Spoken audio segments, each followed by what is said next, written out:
Hills to die on, Ben? Yeah, let's do it. I thought maybe we could do like one LSAT one and one non-LSAT one.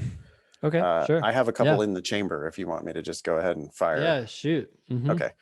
For the LSAT one, Wait, we should probably tell people what Hills to Die On is. oh yeah, Hills to die on is a feature that was suggested by producer Annalisa, where A we dot. a dot where we stake out a unpopular opinion that hmm we believe is true. This is we're planting our flag and saying, hey, we're willing to go to the mattresses on this one. Uh, Research or not. research or not. Okay. I would like to propose, Ben, Yeah. just picking one of these three at random. Is there one of these on the LSAT side that you like best that you would like to discuss? Oh, I see. You got notes over here. Okay. I've got a Um, handful of LSAT ones and a handful of non-LSAT ones. Do you like any of these LSAT ones? let's start there. I like the first one. I definitely agree with that. I can't argue with that at all. Okay. Okay. Well, let's just knock them off then. So Yeah. the first one that came to, or a million of these came to mind, but I firmly believe that you should not study for the LSAT full time. Yeah. And I think that runs counter to a lot of advice from some of the big prep companies. The company who shall remain nameless is notorious for telling their students that they should be studying for 30 or 40 hours a week. And I think that that is totally 100% wrong. What do you think? Well, every time I think about that company, I remember when I first started teaching the LSAT, and this was back when, I'm this sole dude sitting in this like classroom with like four other people. And I remember these students would come from this company that shall not be named. And I remember this one girl was like, this is the memory that always just comes to my mind. I'm like sitting next to her and she said, well, I have this book that this company gave me and I've been doing these practice problems. And I'm like, oh yeah, okay, can I see it? And then all of a sudden I realized that the book was presenting literally like hundreds, probably like 300 must be true questions from logical reasoning, just Wow. back to back to back. And she's like, yeah, I have to finish these. I have to finish 100 of these by my next class. And I was like, whoa, whoa, whoa, just stop. I mean, first you're doing a bunch of the same questions back to back to back. At the time, I didn't realize how big of a deal that was. I was kind of like, it didn't feel right, but I was like, okay, well, maybe you'll like master that. But at the same time, I knew right away that was just way too much work for the next few days of like all the other things that she had to do. It was just crazy.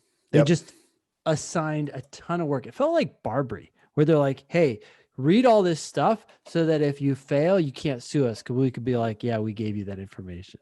Right.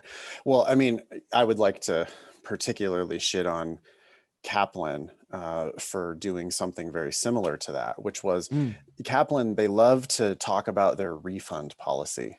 mm. 100% money back guarantee if you don't improve your score, right? Pay us $2,000 up front, by the way, for one of the worst LSAT classes you could possibly get. And we will guarantee that you improve your LSAT score or give you your money back.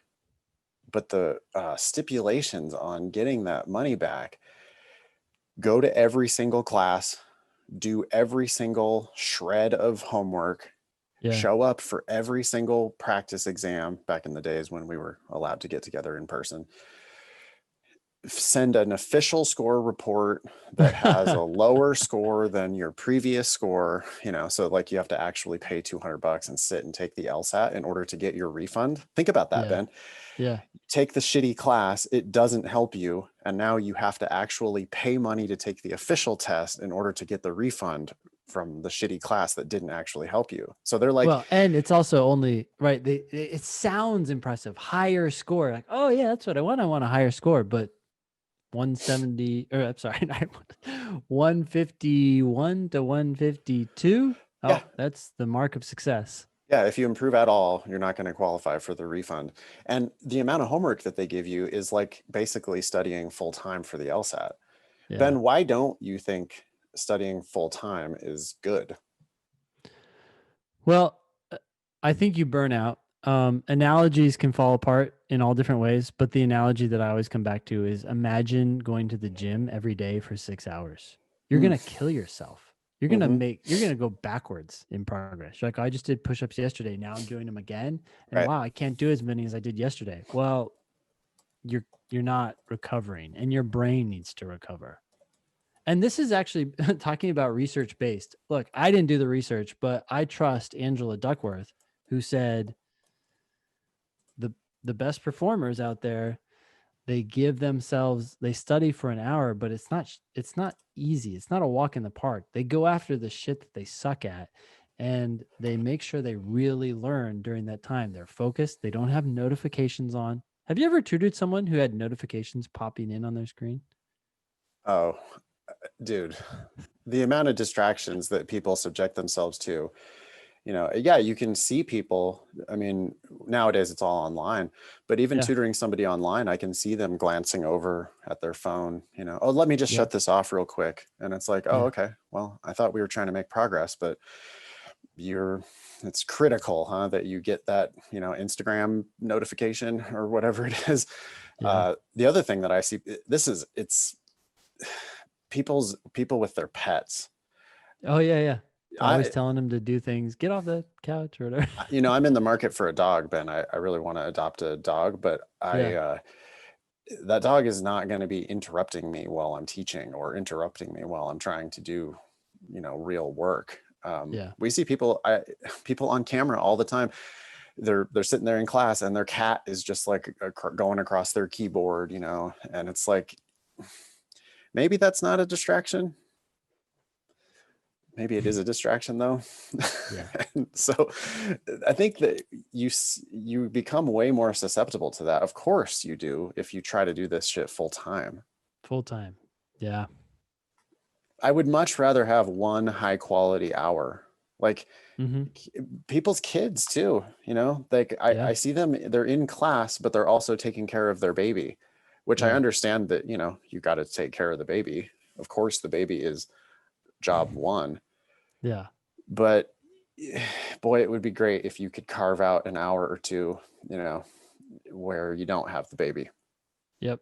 because we want deep work, right? We want like Mm-hmm. high quality Mm-hmm. hours so that you actually make progress. Yeah. 10 shitty hours or one good hour. I, I might rather have the one good hour. In fact, I know I would rather have the one good hour. 100%. And 10 it's more shitty hours is effective. yeah, 10 shitty hours is a real good way to burn out. Mm-hmm. Instead, you could give me one good hour. I'd like that a lot better. Yeah. Cool. You want to do anything more on Hills to Die On? Hills to Die On. No, that's pretty good.